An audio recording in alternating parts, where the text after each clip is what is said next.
Despite its compact size, this baby has a good passive safety. According to the results of Euro NCAP crash tests in 2004, he won 4 stars out of 5 possible.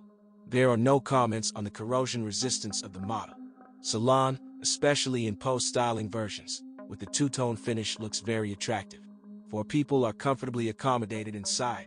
Moreover, the owners note that there is even more space in the Getz front seats than in the older brother accent. In principle, 3 medium-sized passengers will also sit tightly behind, but they will withstand the move for a short distance. The headroom is enough even for tall people, but for the legs, only for riders whose height does not exceed 80 meters. Basically, Getz's visibility is good due to its high seating position, and only the left A-pillar, which limits side visibility, causes a comment from the driver. Claims can be made against the wipers, more precisely, to their modes of operation. So, on pre-styling versions, the front wipers did not have an intermittent mode. To eliminate the inconvenience, some owners have replaced the wiper switch module with the new one, from versions released after 2004. But there is still no intermittent operation on the rear wiper. In addition, over time, due to corrosion of the axis in the housing, the rear wiper may jam. To avoid this problem, you need to regularly lubricate it with super-penetrating lubricants, for example, WD-40. The trunk is average compared to the classmates, but when the rear seats are folded down, a flat area is obtained, which allows you to carry quite large loads. Officially, petrol versions are sold in Ukraine, the most popular, with a 1.4-liter engine. Slightly less common are 1.3 and 1.6-liter engines, but the 1.1-liter is the most uncommon. Getz power units are quite reliable and no characteristic weaknesses have been identified in them. The most significant remark to the 1.3 and 1.4-liter engines is the high fuel consumption. In the city, they consume about 10 liters per 100 kilometers. A timing feature is that the noisy operation of hydraulic lifters is especially audible on a cold engine. The gas distribution mechanism of all power units is equipped with a belt that changes along with the rollers every 60,000 kilometers. At the same time, the attachment belts also need to be updated. Depending on the version, there are 2 or 3 of them. The fuel filter needs to be replaced every 40 to 45,000 kilometers. This procedure is time-consuming. It is necessary to dismantle the back seat, but inexpensive. At a branded service station it costs 144 UAH. Experts recommend installing a branded filter.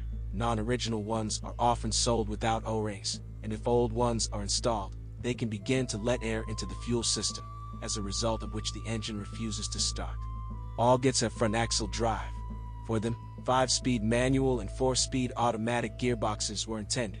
In our market, the ratio of both transmissions is almost equal. Mechanics were mainly chosen by men and, as a rule, with a 1.6-liter engine, and automatic with a 1.3 or 1.4-liter engine, by women. There are no comments on the mechanical gearbox. For the entire period of operation of this model, no characteristic problems were noted in this unit. Reliable and hydraulic clutch drive. On machines of the first years of production, equipped with automatic transmission, failures of input/output speed sensors were noted.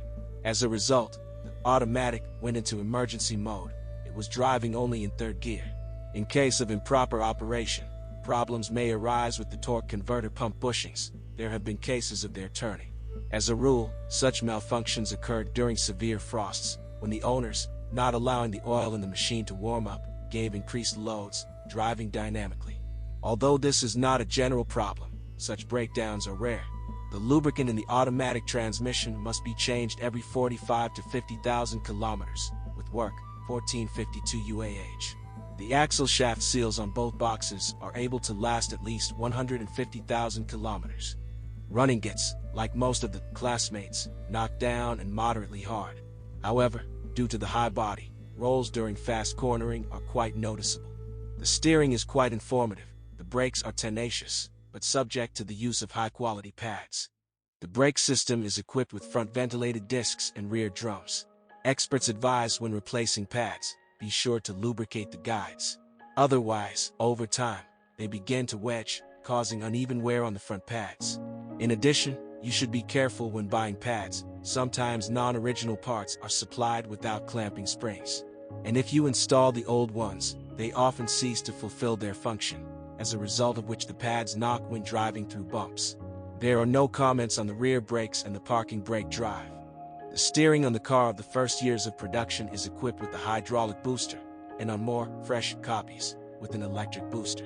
Only the cheapest versions with a 1.1-liter engine were not equipped with this node. Remarks only to the steering with electric power. Over time, an unpleasant knock appears in it when driving through bumps, caused by wear on the rack bushings. The tie rod ends last about 100,000 kilometers, and the tie rods themselves even longer. There are no complaints about the durability of the suspension. On our roads, the stabilizer bushings wear out the fastest, after 30 to 40,000 kilometers, and their racks, after 40 to 50,000 kilometers. The rest of the McPherson front-end consumables can last more than 100,000 kilometers, so many ball joints and silent blocks of levers go. The elastic bands of the rear semi-independent beam were changed only after damage received as a result of an accident. Rear shock absorbers prematurely fail only due to overloads.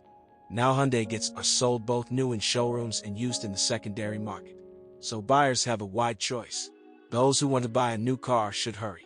According to information provided by the official dealer of the brand, Getz is going to be discontinued in December 2010. Only the more expensive i20 model will remain in the Hyundai subcompact niche.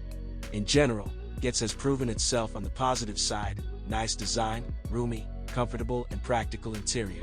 And most importantly, compared to many competitors, a reliable and affordable car. This model is an excellent choice for someone who is looking for a compact city car.